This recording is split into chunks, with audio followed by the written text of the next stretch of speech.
Welcome to The Big Break Show, a podcast where we discuss short-term rentals, entrepreneurship, life, mindset, and everything in between. Here are your hosts, Rafa Loza and Jesse Vasquez. What's up, everybody? We are here with a special edition from Petoskey, Michigan of The Big Break Show with my co-host who's back in boring old California, Mr. Jesse Vasquez.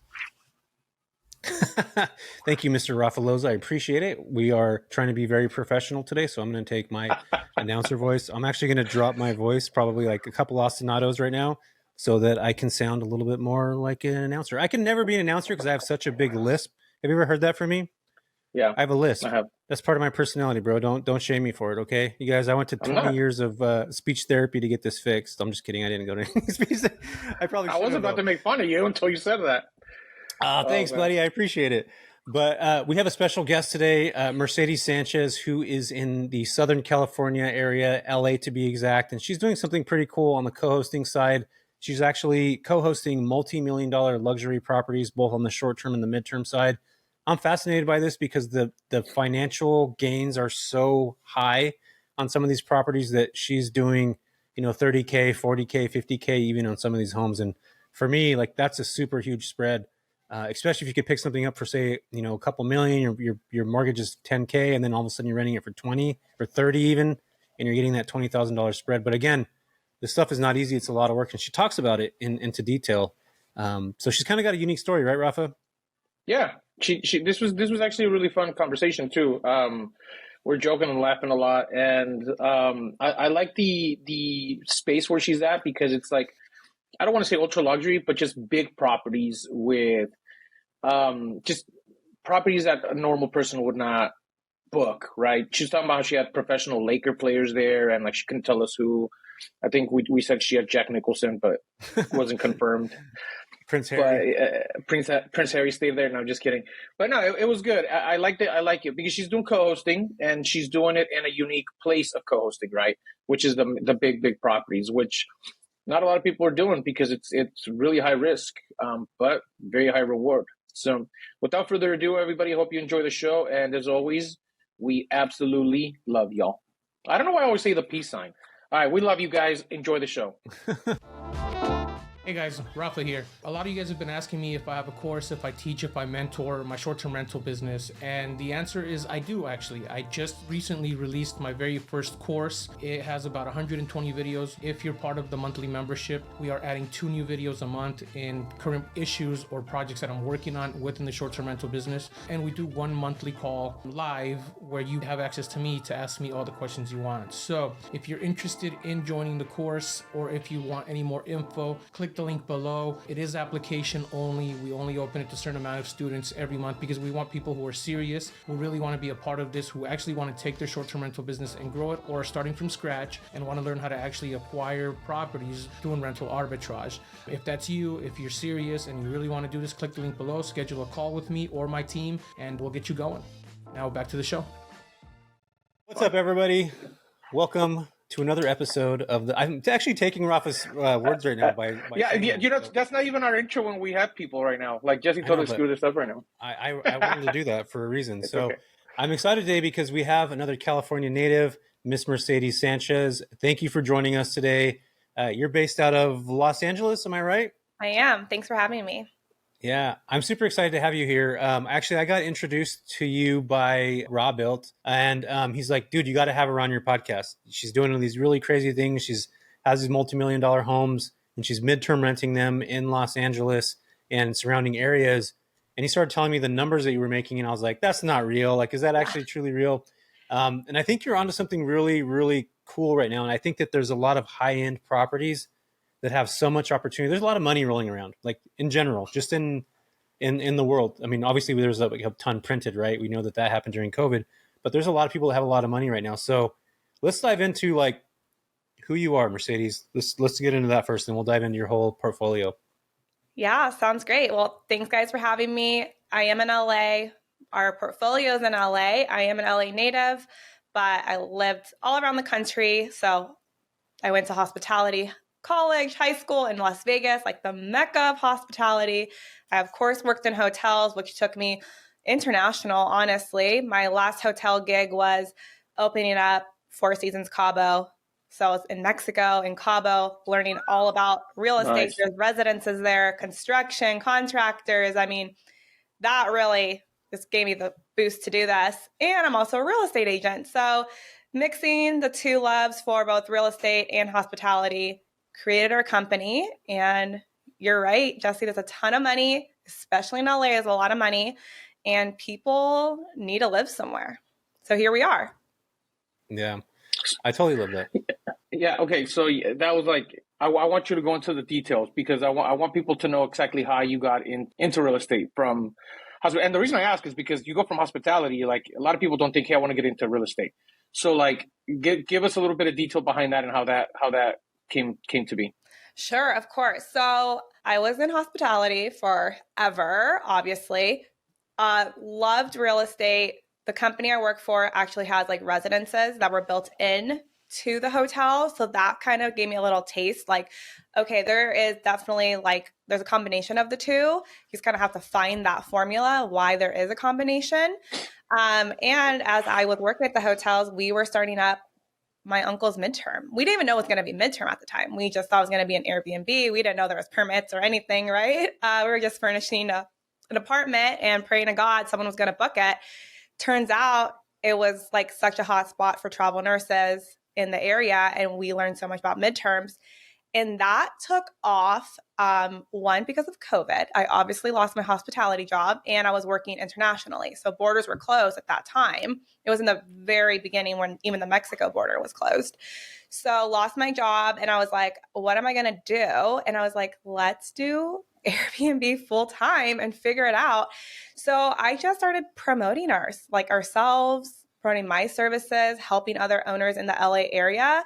And that's what really got the ball rolling. And then I got my license as an actual agent. Got you. That sounds like a pretty, you learned it and then you go and you just like, I need to multiply. But I have a couple questions even before that. It was a little backwards. It was very, very backwards. Yeah.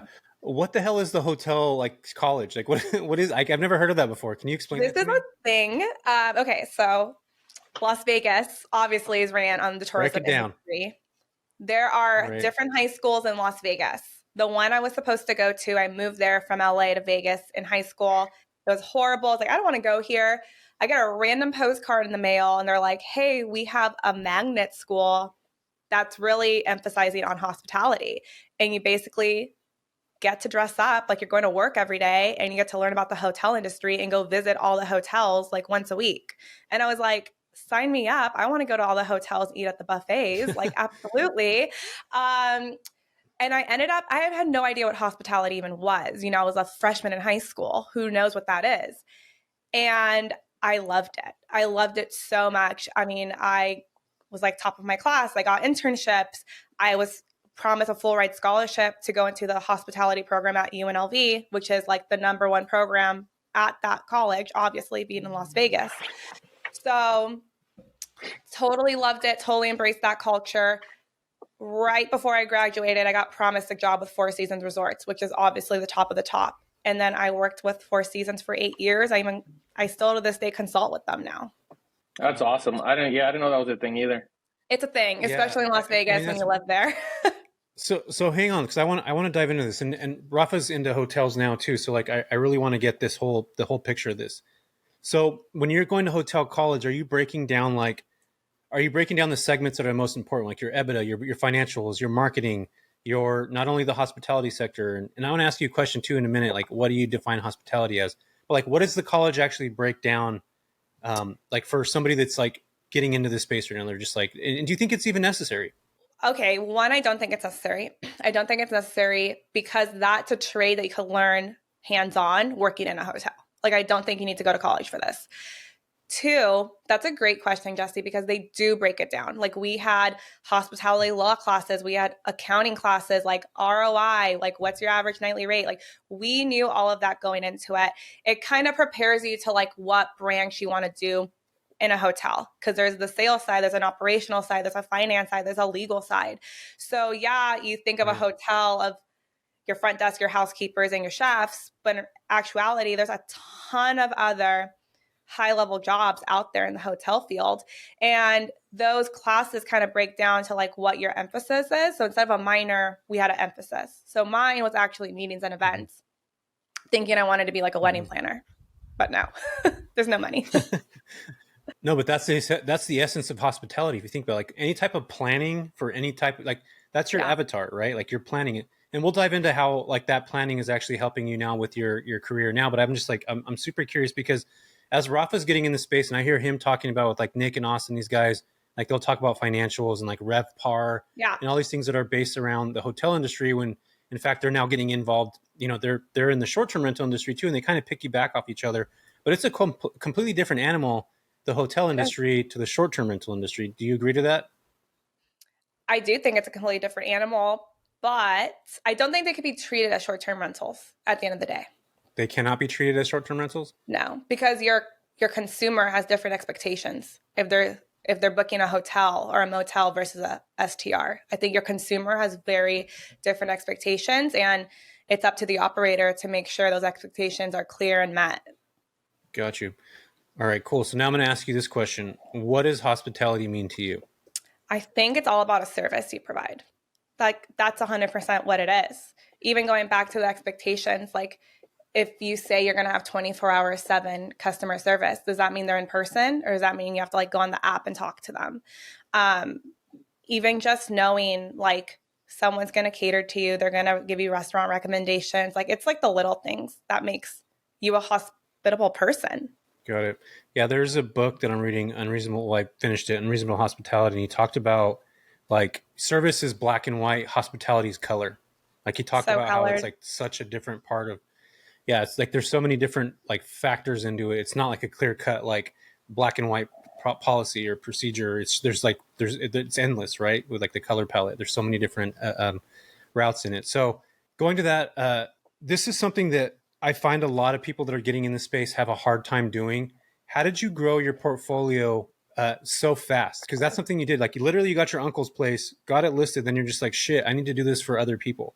Or I can multiply this. There's a lot of people that listen to us now where they're just like, they're just starting. They have one property. They're not thinking about expanding. It's like, what did you do to be able to grow like, you know, relatively pretty quick? And how did you find those clients? Yeah. So just so we're clear, we're like a co-hosting company. So we work directly, and I made it clear who I wanted to work with in the very beginning. And I tell like a lot of like our coaching students that too. I work with the homeowner. I work directly with the homeowner and I work directly with investors. I'm not the one to kind of chase clients who are doing corporate housing and like they're arbitraging them and then they need a management company. I'm kind of in it for the long run. So I want the homeowner and I want the investors under my belt. And that's who I'm going after. And I think I grew so quickly because investors know investors and homeowners know homeowners. So if my client's making a ton of money, they're going to rave about me to their friend over Friday night dinner. And then they're going to find a house to Airbnb because now there's a competitive aspect to that because they're friends, but friends with money are also competitive. And I quickly found that out.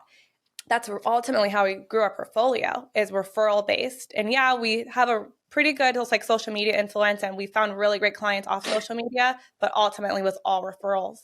And a lot of our clients have 2 or 3 properties. I love social media. You know? Same, but I love referrals too. Yeah, I get a ton of referrals. You love who you work with. Yeah. Sorry, so I started drinking water as I was going to ask a question there. All right, so Mercedes, actually, I have several. So Jesse, hold on a second, because I want to get into the aspect of how you got into the co-hosting part, because I was still kind of like on the you went for hospitality to getting your real estate license, then getting your uncle's place, and then you decided to start co-hosting. So a couple questions, actually. Your portfolio, does it consist of only co-hosting, or what do you guys also have, like arbitrage units? Do you own units? How does that look? No, it's all co-host. Okay. I guess the type of properties that you're co-hosting, are they all consisting of single families, or is it like ultra large properties, smaller properties? How does that look? It's kind of all over the place. I'll say about maybe 25% are like 1-bedroom condos. Again, we don't do apartments. We don't work with renters. So condos owned by the owners. And then the rest of those are single family homes ranging from 3 bedrooms. And our latest one is 8 bedrooms. So that's pretty much our bread and butter right there, the single family homes. Love it. And do you do majority? I'm assuming they're all in LA. Do you the majority of the midterm rentals? I would say it's 50-50 between STR and MTRs. And some of them we do both. Just depend what's a better deal. Awesome. I love that. I want to get into the hospitality side of things a little bit because you got to have a very specific type of customer, right? And especially if you're doing that in LA and the co-hosting thing, what's your main customer avatar that you're going after in those locations? Like, who do you target specifically? Relocation. So somebody coming here because they're starting a project, they're going to work for Netflix for, the next year, but their family's going to help them move here. So they need a place for a month. So that's really who we're targeting, are the relocation or the person who's coming with their family for a very specific project. And I think that could maybe only work in certain markets like LA, Atlanta, Dallas. Like there's very specific markets where that could happen. We're not necessarily going after the travel nurse, but we have hosted amazing travel nurses and travel surgeons who have stayed with us repetitively, which is great. I love that. I have a couple properties in Burbank, and we've been trying to target the studios so I can get the direct contracts. So that's something that I'm into. So like, how are you getting a hold of these clients? Like, are you just listing on Furnish Finder? Are you listing on Airbnb? No. Like, what are you actually doing to build the business out? So Jesse, I know you might hate this, but I don't do Furnish Finders. Don't do them because their budget's a little always too low for us. However, Airbnb, I will say it's our bread and butter. Like we do get really great leads and bookings on Airbnb, but then if they extend, we'll go off platform. If they come back, we'll go off platform. And if I know they're working for a really big company and the company's paying, I'm going to actually ask who their relocation manager is. And I'm going to reach out and make that connection. I mean, we have taken people out to lunch. We have gone out to drinks with them. It's all about making that connection because I'm always going to be in the back of their mind. I absolutely love that. I talk about that all the time. I do that all the time. That's mainly one of the biggest things I spoke about at Jesse's event.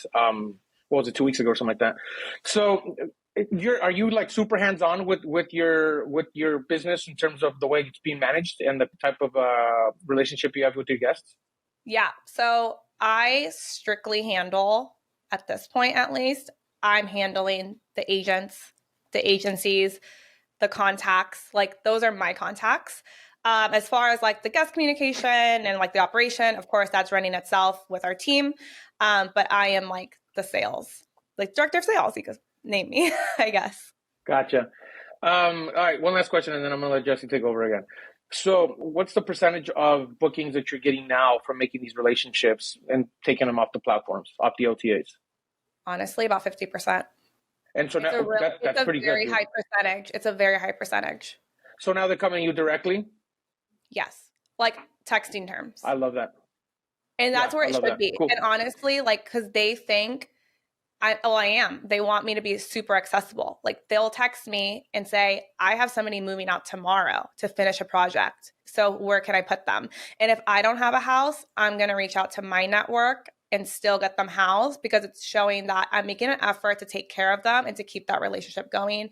And yeah, okay, I'm getting a small finder's fee instead of getting like the full cut, but I'm still going to keep that connection and I'm going to keep that contact. How often are you getting these bookings now? Like, do they come to you all the time, constantly? All the time. All the time. I mean, I think Mondays are our biggest lead days. Mondays for sure. Like, I'll have at least 8 to 12 leads on a Monday. And usually, I mean, I love that. Honestly, at least 1 or 2 stick. Gotcha. Got it. So you have like a lot of people fishing, and then out of those 10 or 12 leads, like 1 or 2 will actually book something. I mean, I sent you one today, Jesse. Yeah. I know that was in Cincinnati or something like that. Yeah. So like random. I do have people out there. Yeah. So super random, but like, again, happy to help my contact. Yeah. Yeah. And I think that a lot of times people, and I talked about this at the summit, and I talk about this all the time on here, is like, in the midterm rental market, like a lot of people are very, and well, I hope they are. And I try to talk about doing this is like sharing these referrals with each other, because at the end of the day, it's like, if I can pass a referral off to you or to Rafa, like I'm helping the client. Obviously, I'm taking care of the main person that's actually looking with the relocation specialist, whatever it is. And then I'm getting a cut of that. And at the end of the day, Absolutely. like if my places are booked, I might as well like, give one to you or give one to Rafa, especially if they're operators that I know that are doing at least as good a job as I am, or if not better. That is So, very true. Yeah. And I do say if I do a deal with someone like I've never done a deal with, I actually go to that house and inspect it myself. I go and like, if it's not to standard for my client, like I'm going to tell that homeowner, like, if you guys want this deal, like invest in XYZ, because I'm not putting my client in here, and they'll do it. Yeah, well, they'd be dumb not to, for sure. Okay, so you brought up a point here, because we actually talked about this at that little mastermind too that we had over at the event in San Diego, where one of the guys there, he's talking about doing referral based, like a kind of starting his own program for referrals for bookings. But at what point do you? There's two parts to this. There's the part where you're the direct contact and you're handing off your lead to someone else, and then they deal directly with whoever your contact is and take full responsibility of that booking in terms of the guest. And then there's a second contact where all you do is you just give the guests, you just give them the property and the guests go there directly. But what happens when that operator does a really shitty job and doesn't house these people correctly, and then you get the backlash from your contact because they did a really shitty job at hosting and not providing the service, and then vice versa? What happens when those guests do something to the property and you get in trouble from the property perspective? So which side? I'm curious as to your perspective behind both of these points, because there's a fine line between giving your referrals and saying, hey, I want to come in clutch for my contact and say, I'm going to give you a property, but then you end up providing just the property even though you inspect the property, which is why I brought this up also. The service that they're providing is not to par with the service you're providing. And so that might cause a little backlash with your contact. So at what point do you end up saying, hey, maybe I shouldn't do it, or just not bother with it at all? Okay, that's a really great question. And I think it's also a gray area. But one, it's my contact, and I'm a little greedy in that way. So I'm going to kind of be the middle person at that rate, right? Only because the next time they have a lead, I still want them to come to me instead of like, oh, like Mercedes didn't help me with the last one, let me just go talk to that person, right? So that's kind of, I want to keep my clients. However, once that lease or whatever contract is signed, I will introduce them to their contact, because I don't want to be bothered if the trash didn't get picked up. Like, that's not my deal. So I will say, hey, this is like who you're going to contact. There's an issue. However, I have been contacted if there has been a big issue. And that is kind of like, you put yourself in that position. You put yourself in the middle. And I think that just kind of comes with it. If the guests do a ton of damage, I mean, knock on wood, like seriously, I've never really had that. But I do think as I'm giving this booking to somebody else, like they're expecting a little damage. They're expecting the risk with it. Like, this is not their first rodeo. So they also know how to handle those guests too. Yeah, I guess in the host perspective, you better be working with people that know what they're doing, right? Yeah, I'll say it really does depend. And I hate to say it, it also kind of depends too on like how big the deal is. If it's a 1-bedroom and it's $4,500, like, I may not be that involved, right? But if it's like, we're getting $30,000 for a house, like, I'll make sure I'm involved. Well, when you say not getting involved, are you talking about not getting involved with giving the referral or not giving your contact? No, involved as in like, maybe I won't be as hands-on during the stay. Oh, you mean like be the middle? Like person? I will like introduce them to like the homeowner, like the landlord or the management company. Gotcha. It's okay. I was going to say too, when you get to a very specific price point, a trust issue kind of comes into play. And if a client's paying me like $30,000 a month for a place, they don't feel comfortable talking to anybody else. And I've ran into that multiple times. Yeah. I'm like, hey, I'm not the manager. I'm not the owner. But they're like, it's okay. I'm like, okay. Like nothing I could do there. Yeah. So just so everybody gets context of this, Mercedes is dealing with like, multi-million-dollar properties on the hillside in Laguna Beach, or, can you kind of talk about the properties that you're bringing on? Because again, I think this level of hospitality has to be like above any bar that anybody can really think of. When you're having these types of clientele that's coming in, you have athletes that are coming in on rotation while they're doing like off training during, seasons. And these are people that have a lot of money to be able to spend, and their expectations are like way higher than any of us would ever have in our hospitality industry. So can you kind of talk about the properties that you're bringing on, and even you just talked about $30,000 a month for a property, like break down what those properties actually truly look like. Is it an infinity pool overlooking the hills in LA? Like, give us context to what those things look like. Yeah, it's honestly, everybody wants a compound. Like everybody wants gated, everybody wants privacy. Pools are huge. I mean, it gets really hot here in the summer. So if you don't have a pool, you're probably not going to get booked. It's even like having EV chargers for 4 cars, not just one EV charger, like multiples. How many cars can your driveway hold? Because these are factors that are coming into play when they're looking for a midterm rental. Because yeah, they're coming for 3 months, but they're bringing their 6 cars, and where are we going to park them? Like not on the street, obviously. So I think the requirements and the type of leads we get is very different. And that's how we narrow down what kind of house we could put these guests into. But the houses that we are specifically onboarding, it's honestly, again, it's investors, and they're seeing what's getting booked, and they're seeing what the demand is, and that's what they're building. And then we get to ultimately manage that, which is awesome. Okay, so you're getting properties that are not built yet, is what you're saying, or you're getting properties already. I'm trying to understand. We're getting both. We're getting both. We are getting properties that are getting built, are getting remodeled, and they're coming to us saying what do the guest needs are, and we're letting them know, and it's working. Or we're like inheriting homes that maybe had an old management company, need a fresh start. You know, we've done like facelifts, I call them, on these houses. Like we really try to spruce it up because we want that A+ clientele in there. So we kind of guide our homeowners like, this is what you need. The IKEA bed ain't going to cut it no more, right? Like we're having an athlete in here. We're going to need Callie King. So it's very specific type of things that the houses need. So to answer your question, inheriting homes, I like to call it, or we're getting homes that are almost being done built, and then they're consulting us for like the finishing touches. Got it. So most of these are owner investors, and they're looking at maximizing cash flow. So like, and this is the other thing too that I want people to realize, like these houses are what, probably 3-4 million, if not more than that, Mercedes? Way more. Way more. One's on the 5, market 6, for 7 $6.9 million right now. Somebody wanted to buy it. 6.9.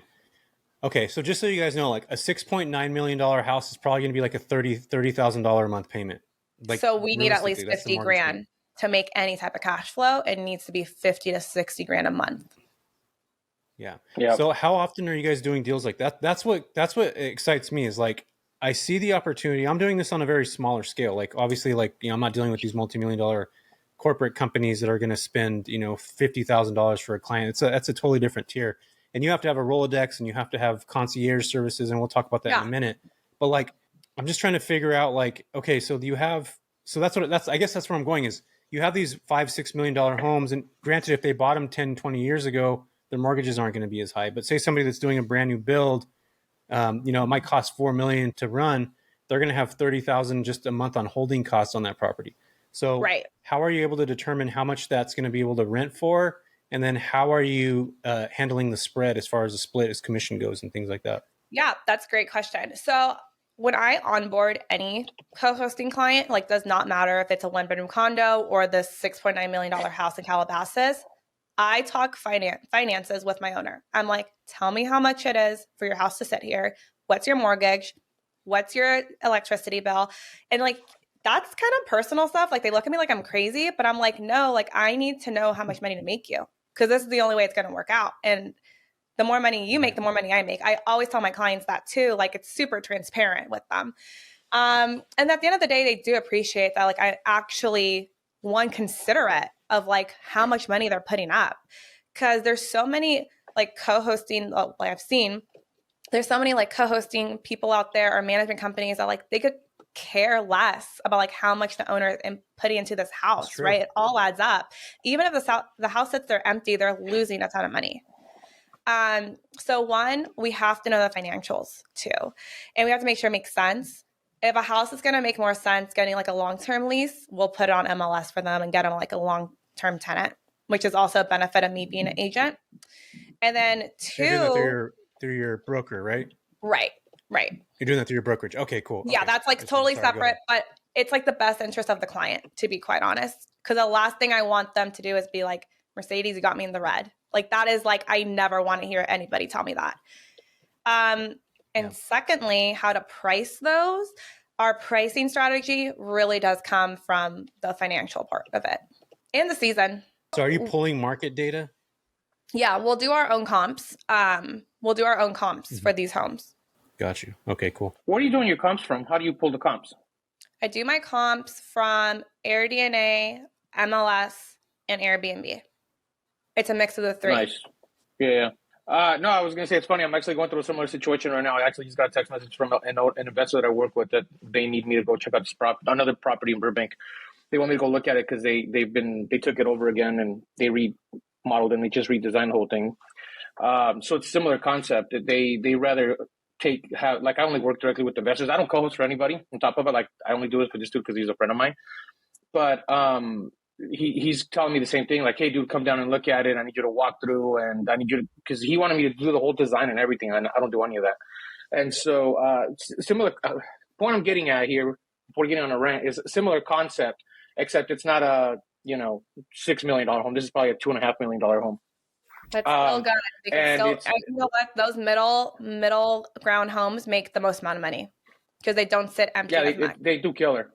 And the operating expenses aren't as high, so you can get really good groups in there to stay together. So similar concept. That's where I was getting at. Sorry, continue, Jesse.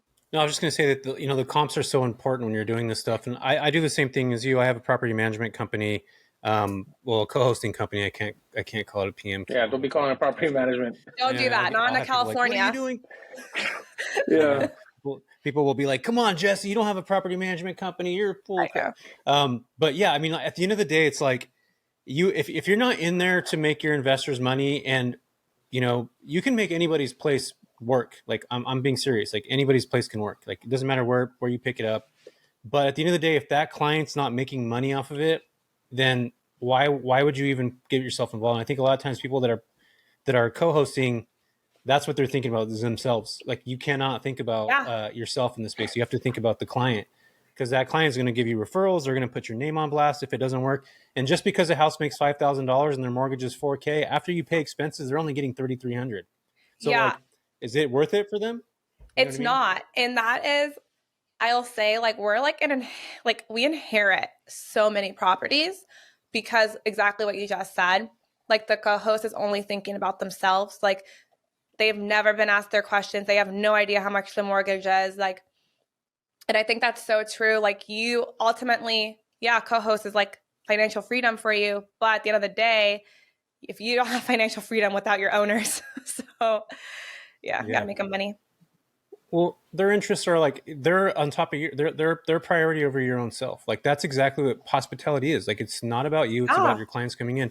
And if you don't have that thought process on hospitality from even that owner standpoint of how much money they're going to make, like you're going to be in a failure. Your business is going to fail because at the end of the day, somebody's going to talk about it. They're going to be negative about it. If they're not making money, they're going to be negative about it. And there's times when properties don't rent. Like this is normal. And if you're not making money for somebody at one point and they have a down season, guess what's going to happen? They're going to go back to your Mercedes.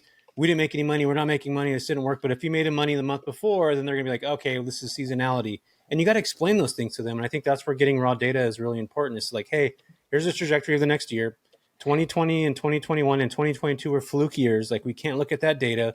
Those numbers were probably inflated. Let's look at 2019. Let's be realistic about numbers. Let's under deliver and over promise. Or what's that saying? Under promise and over deliver, right? Is that under promise and over deliver? And I think that's where you need to be at a lot of times. And I think it's really smart of you to ask for financials and to think about those things. So now, me being in property management, is there ever clients that you turn away, even though they might have like a $30,000, it might be a $5,000 a month, cash flow for you? Is there clients that you still decline? You know what? Or do you take everybody? Well, I used to take everybody. And now I'm a little bit more selective.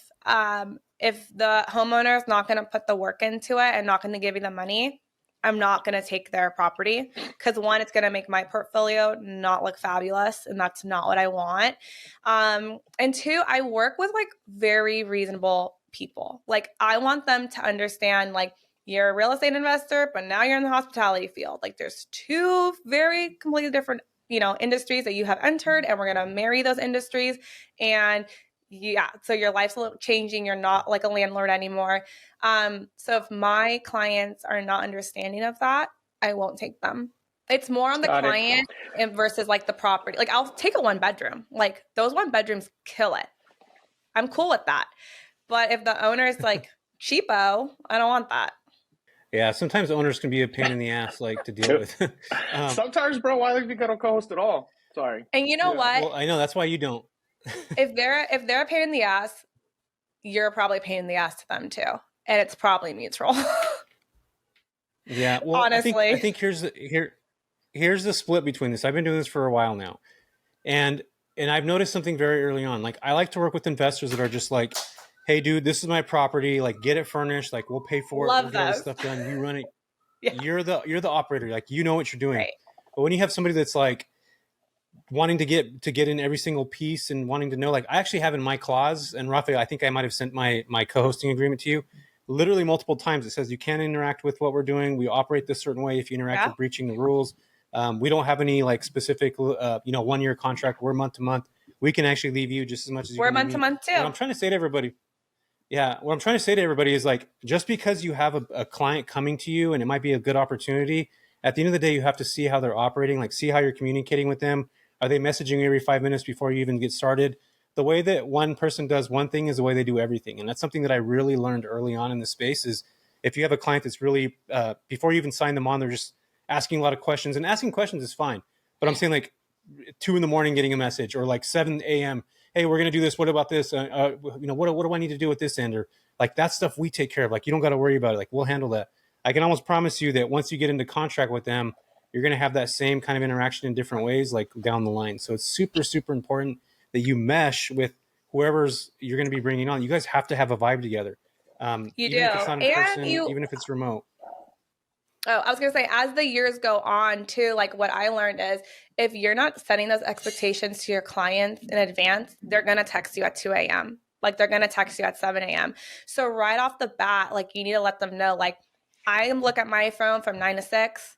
If it's after 6, I'm not going to answer you unless it's an emergency. Like if you have 15 questions on feather pillows and standard pillows, like put in an email. Somebody from the team will get back to you. Like, we created monsters in the beginning of our business, and Feather pillows. We don't want any more monsters here. It's all about setting the expectations up front in any type of business that you do. And it's the same with these people. If you're going to work with them, they need to understand how you operate, what you're about, how you set things up. Otherwise, the expectation isn't set, and there's no ground rules or boundaries with that relationship. So, that's the biggest key there. Yeah, I totally agree. Yeah, this is hospitality, you guys. So like, as we talk about these things, I want everybody to realize, like, first off, it's not easy. It takes a lot of work. There's a lot of just communicating with people is a difficult task in its own. And I think that we all talk about this. Rafa and I actually talked about this, and we got a lot of hate for it. I don't think everybody should co-host unless they actually get their own property. They understand how it operates. They understand how to deal with people. They understand that side of things. And you figure it out for yourself, and then you bring other people's properties on. Because if I was to give you my house and you screw up on it, I'm going to be pissed. And guess what? I'm going to go on Yelp. I'm going to write Mercedes company sucks. They didn't operate the right way. Like, you're really doing a disservice to the people that you're working with unless you actually put in the time and energy. And I'm not saying that you can't go start a co-hosting business. Like, you can take somebody's course, you can understand it. But my personal feeling is, like, really understand the market and the business and how to connect with investors and people before you actually decide to do it on your own. And this is not a thing about me, like, wanting to, deal with competitors. I don't think there's really competitors in the space. I think that, again, we're all working in different avenues. You're on the high luxury end. Like, I'm not on that end. I'm more on like the other spectrum of things. And, so it's not a competitive atmosphere for me, but again, it's that mindset. I think that it's really, really important as you're building a co-hosting business. And Mercedes, you can chime in on that, or Rafa. I know that we've had these conversations before. I agree. I messed up so bad at my uncle's place the first time. Like, I put the 20% discount on top of a 30% monthly discount. So that person got a 50% discount. So, Ouch. So like, whatever. I don't think he noticed, but you have to mess up. You have to mess up with your own property first, or even if it's like your friend's property and like you don't charge them the 20% commission, like you charge them the 5% just to learn for 2 months. Like, there are so many ways that you could have hands-on experience. I mean, I get DM people just wanting to like work for free, like intern with us just so they even can understand the Airbnb platform. And like, hats off like to them for even like putting themselves out there and like seeing if there's an opportunity before they start charging for their services. I agree. I think it's something that, again, I'm going to get hate messages for this. So, but I just think it's really important screw up on your uncle's house before you actually screw up on your neighbor's house. Right? Oh my God. Yeah. That's funny. So cool. Okay, so I'm gonna kind of break into, because most investors, and you're dealing with investors and you're an agent. Like, are you gonna buy property? Like, what's going on there, Mercedes? Let's break into why you haven't bought anything yet. All right, guys. One, LA is very expensive, obviously. Yeah. So I have come to terms that I need to go out of state, and it'll happen this year. I'm super confident. We're already like on the path there. But I'm looking into like, multi-unit. I'm looking like I want to make sure it's a really great investment. I don't want to put all my eggs in one basket and do single family home. Like I want a quadplex. So I'm really looking into like the correct states, looking at cash flow, analyzing a little bit too much. So, but I agree. Sometimes I have imposter syndrome, right? Because I'm talking to like these huge investors and they're like, you don't even have a property. But no one's ever said that. But in the back of my mind. So here. Nah. Once you build a track record, you're fine. Yeah. Sorry, Rafa. So why can't you do this, Mercedes? Like, actually co-own with these. You're dealing with investors. Why not just get a portion of the property, and you're managing it for them? Because at the end of the day, they're paying $25,000 times a year at $30,000. I mean, how much is that through an entire year on one high end property? No, totally. We've actually have talked a few times about like the lease to own option, which I think is like a great way to own here in California. So, not all states have that option. So that is something that we're also dabbling into. Yeah, or even subject to or creative financing. I mean, there's like a bunch of different ways to get in there, right, Rafa? Yeah, and I think right now it's a super hot market for that. Yeah, there is. So, Mercedes, like, what's next for you in the space? I want to talk about financial because this is always something that I feel is an important part of getting into the midterm or, into this space in general. So, like, what are you doing right now on your portfolio of properties? Can you break down what the numbers are looking like financially and also how many you're co-hosting at the moment? Currently, we have 38 active rentals. It's around 40, but sometimes owners come for summer. There's rehab going on. So like there's always something. So right now we have 38 active rentals. The last quarter, we netted about $250,000 that was only 22 rentals. And that's because we had some of them were like leases. Some of them were like leases. We didn't count like long-term rentals. We didn't count owner stays. Like it was kind of a tricky like start to the year. But still, we made $250,000 with only that many rentals. Being January is always horrible. February has 28 days, and March was killer. So obviously, this quarter, spring break season, we're getting to summer. Lakers are in the playoffs, lots of fun stuff happening.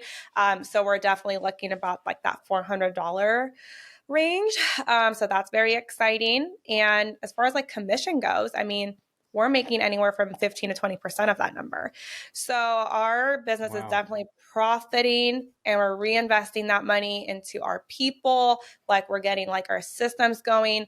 You mentioned concierge service before. So all of that money is getting reinvested really into like the guest experience. And I'm totally cool with that because that's going to create repeat guest. It like works itself out.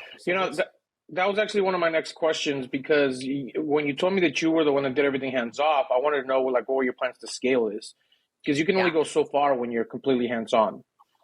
No, I'm not anymore. I'm mostly hands on with our owners. So I'm most like the owner communication and like high end guest, like super high end guest. Like that's my communication. Everything else is like handled with our team internally. So that's kind of like where my focus is right now. Got you. So have you had like Prince Harry or like Prince Bill Harry's Murray? mine. Like what kind of guests you got over there? Let's see what's going on. We have a lot of athletes. Which is good. And I also make all my staff, even my cleaners and house handymen, they all sign NDAs. Everyone, when I onboard, NDA and W-9, like no information is getting leaked out. We also do a ton of like. So you're not going to tell us? Oh, not going to tell you guys. Mercedes. I want to know if Jack Nicholson was staying at your guys' house. Come on. No, oh my God, we love Jack. Jack's not there. But there was somebody from the Lakers who stayed with us for a very long time, and that was really awesome. So NDAs are getting signed, W-9s are getting signed. So hold on, Mercedes. Is there a reason for that, or is it just because you don't want people to know, or is it because your guests are requiring you to have them signed? I'm requiring it because the last thing I want is my housekeeper's daughter to go on TikTok and say she found a jersey of somebody at this address. Like literally have seen it working in the hotel industry. Yeah. I have seen my colleagues get fired, literally fired for this. And I'm like, that's because they'll never stay with you again. They're staying with us for privacy. They want gated. Yeah. Like obviously it's a different expectation. And like sometimes my cleaners don't even know what NDA is. I have to like seriously explain to them. And that also goes with like codes. Like they can't share the code with somebody else to enter our house. Like that's crazy. It's a $6 million house. You know what I mean? So super like security is definitely there. Anyways, okay. About Jack Nicholson staying at one of your places? Jack didn't stay. Jack didn't stay. Anyways, yeah. And I mean, that's what I was going to say. So we've also done like some film productions before, like major film productions. And they make us sign it. Like they make us sign, like you guys cannot speak about it. You can't post about it until the commercial's out, until the movie's out. So that also goes into play there too. So I think that'd be kind of like a cool marketing thing to be able to be like, because you know, like influencers do that. They'll stay at people's houses, and then the owner, because I know somebody that does this in Scottsdale, and she'll say, like, you know, we just had so and so at our houses, and they're staying here, or they were just at one of our properties, and it kind of gives her like that prestige, like space that she's saying that we had this person. She might not give the name, or maybe she does, I don't remember, but she'll kind of use that in her marketing purposes in Scottsdale. And talk about those things. So I was always curious on like high level people. I probably, if I was like a high level person, I wouldn't want somebody to know, but it'd probably look good for you if you're like. It does look good, but it's cool to say like I had a Laker stay with us, while he was training. Like I could say stuff like that, but I would never want to put his name up there, especially like he probably follows me. He has my phone number. Like I don't want that. I'm going to pivot the conversation really quick because a lot of people that I've talked to recently are getting into the luxury space, right? Like, well, the true luxury space, the multi-million-dollar houses, and they're going after the high-end bookings and the high-end clientele. How does that differ from? Because you say you have some condos, so they're obviously not going to be super high-end bookings as your $6 million house. How does that differentiate each one in terms of the way you handle each one? Do you have different customer service for each type, or you just treat everything across the board? And then how different is it in terms of guest experience? And then how different is it in terms of the actual guest type, right? Because the ultra luxury guests sometimes some of them are pretty laid back, but some of them are like extremely picky and they want an extreme service. Can you talk about that for a bit? Yeah. So as far as like the client side of things, all my clients are equal. I mean, as far as commission rates goes, they're equal, because the last thing I want is for one client to randomly know another client and they're like, oh, you're only paying Mercedes 18% and I'm paying her 20%. Like that could happen. So as far as the clients are like concerned, everything's across the board, all the services, 24-hour support, onboarding, the same. As far as the houses, the same. Included in our co-hosting fee, because we are getting like a nice pretty penny for it, we're including cleaning supplies, toilet paper, paper towels, dish soap. And I do this for a few reasons. And I actually like teach future co-hosts to do this and to actually include it. I don't want cheap toilet paper, one ply, because that's going to reflect on me. I would rather pick. You got to have bidets. We have bidets. But bidets are like cold water. You can't even have toilet paper at all. Exactly. So I choose. Love those things. Come to our property, Jessica. We'll use all the days. I choose all of that stuff. Toilet paper, cleaning supplies. No offense. Like I've had cleaners who have onboarded, who have brought like clear, like dollar store cleaning supplies. And I don't want that stuff. I want like nice hyperallergenic items. So that's all the same across the board. For our houses, we always have an inspector. I don't care if it was a 2-night stay or a monthly stay. An inspector is going after the cleaner and they're doing a damage report. They're making sure everything looks good. They're making sure there's still 8 mugs in the cupboard. It's like they're doing all of that stuff. And as far as guest experience goes, huge houses. We'll do fresh flowers. We'll stock the fridge with waters. We'll even ask them like what they drink. We'll do a fruit basket. I mean, we'll really go above and beyond for like those guests. Just like if they were staying in like an amazing villa, like in Mexico, like they're gonna get those welcome amenities. So like, why not get them at your Airbnb? Repeat guests get the flowers, they get the fridge, they get all that. Oh, I love that. Do you leave birthday cards too? I do funeral cards, anniversary cool. cards, all of that stuff. Do you order those ahead of time? Do you have like a big stockpile of cards? Yeah. Yeah, me too. How do you keep track of all that? Like, how do you know who's coming for what? We have like I wish it was sophisticated system, but it's not. But we have like an internal system where we'll kind of just extract that data and then we'll just like apply it to like the cleaner checklist or the inspector checklist. Be like, hey, make sure like bottle of champagne's out there. You know, make sure if it's a kid's birthday, make sure the Martinelli's chilled. Like we'll definitely make sure of that internally. Okay, so now let me ask you a question then. I love talking about systems and processes and stuff like that. So let's say your guest tells you, you pass it on to your cleaner, it gets on their list. What happens if the cleaner, not what happens, because I know what happens if a cleaner messes up, but like let's say a cleaner missed it or not, something like that was passed or they messed up and left the wrong card. How do you handle that? Well, I guess it's never really happened that they left the wrong card, but I will say they have missed like the champagne. And we'll just deliver like the next morning. Be like, hope you had a great one night, hope you had your great first night. Here's a little gift. Like we'll play the Academy Award sometimes. Like, oh, we won. Got it. I love that, dude. That's really cool. All right. Well, we're getting to the top of the hour. So being that this is the big break show, Mercedes, this has been a really good conversation, by the way. I got to ask you, do you have a big break, some sort of defining moment that got you into investing into old Mercedes to new Mercedes or some kind of mindset shift, anything like that comes to mind? What was your big break? I guess it was really the one time like where I was like, okay, I can't really work in my business anymore. I gotta figure out a way to scale. And that's when I really got like full-time help. And I started actually like immersing myself in this space and like listening to podcasts. Like I never even knew what an SOP was. Like I had no idea a training manual was. I mean, I knew what it was like coming from like corporate America, but like I didn't consider my business a business until I looked back at it. And I think that was like my big break. And it works. Like if you're still in your business, you have to invest some money into it and hire people and take a step back and like reevaluate everything, because we did that. We grew by 17% in a month, literally, because I had time to follow up. I had time to reach out. I had time to like listen to other people doing it bigger than I am. So take a step back. And that was my big break. Got it. Yeah, that's a good one. What is an actionable step, Mercedes, that somebody could take after listening to this episode? Like what's something that somebody could do to get started in the space, to grow, to understand the industry? Like what is that piece of advice that you'd give to somebody right now? If you're looking to co-host, make yourself an asset. Like ask your potential client how you can help them. Like do not be egotistic about it. Like don't say it's my business. Be like, I'm here to help you. I'm here to serve you. Like, what can I do?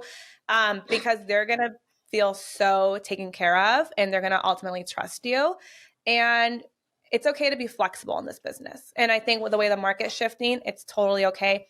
Jesse, you said your contract, there's no like year-long contract. I'm the same way. We're month to month, because if they want to sell the next month, then that's amazing. If their kids are coming home from college and they need the one-bedroom apartment for their kids, that's okay. They're going to call me when their kid goes back to school. So being flexible and like being an asset will really help you succeed. Yeah, I totally agree. And that's how I picked up a lot of my properties to start off with. Like, I think you have a different vision than I did when I first started. It was like, you want to have longevity with these people. I wanted to be an asset to, like, say, a realtor that had a client that couldn't sell their home. And then I would run the numbers for them and say, okay, in 6 months, you guys can sell this house because we're going to turn it into a profitable investment. So investors will actually buy it, not a family anymore. So we kind of restructured the way that they thought about it. I might only have a home for 6 months, but at least I'm building a rent roll. I'm now helping that real estate agent. I'm now showing that there's cash flow coming from this. And now that investor can potentially look at another property as investment or keep this property as a cash flowing, investment as the way as it is. So it's like you're check marking all these boxes that can essentially help you grow your business. And again, it's not about you. It's like, it's about your clients. It's about how you can help them. And you're an agent. So it's like a totally different sector that you're even connecting to. And I feel like most agents, 99% of agents don't understand this type of work. They don't understand how to bring a client, how to find them a cash flowing property, how to have them think outside the box. Like they just don't understand it. There's like unicorn agents that do, and they're few and far in between. When you find one of those, you want to keep them close to you because essentially they're going to help you grow your business and get you out of spots where you can't sell a house for whatever reason. And they're going to think creatively. And I think that's so important when you have an agent. I agree. And, you know, I've actually, like, I have had like interviews like with potential homeowners, and they have not selected us to be their co-host because I wasn't an agent. I've had people ask me that too. Yeah. Yeah. I've had people be like, well, why are you not an agent? Like, and I'm just like, because I know way more than an agent. That's why. I'm just kidding. Yeah. I don't say that. MLS is gold. You're terrible, dude. No, I'm just kidding. What I mean is like, I know more about the sector. Most agents are only out there to like make a sale. They want to see, they want a family that's relocating. They're not looking at it like, how do I help this client make more money? How do I make them, you know, it's about what am I going to be able to sell today? And plus right now, dude, it's freaking hard to be an agent. Like it's hard to make money. It's not what it was a year ago. Yeah. So agents out there, I'm going to create a course. Rafa and I are going to teach you how to make money through investing. Right, Rafa? That's our next course right there, bro. Boom. Nick just created. Nick has one. Oh, does he? Nick has one. Yeah. You know what? I'm going to get my agent license now, you guys. Screw this. I'm doing it. You should. Daryl, you need him. I'm talking to Daryl right now. I want you to crop a reel where Jesse says that he knows more than agents, and we're going to blast it everywhere. Yeah. Anyway, no. So, Mercedes, this was great. Last question before we end the segment here. What's the best advice you've ever received? Honestly, it's going to be like really cliche, but like listen more than what you speak. And I love to talk. So that always like hits home for me because you have to really like listen to your client, listen to what their needs are, what they want out of this. And then once they feel heard, then you bounce back and you tell them like, how are you going to be an asset to them? So not really, I mean, it's good advice, but like nothing inspirational. No, it's good. I love it. That's actually really good. Jesse never listens. Rafa's like, what? What just happened? No, and you know what? I want to rewind myself real quick because I know Rafa's gonna like. I was joking when I said I know more than agents. I'm just saying that agents. I know I'm gonna get crap about that. Okay, hang on. I want to make sure I get this out. I want to make sure I get this out in the air. It's already in the public, bro.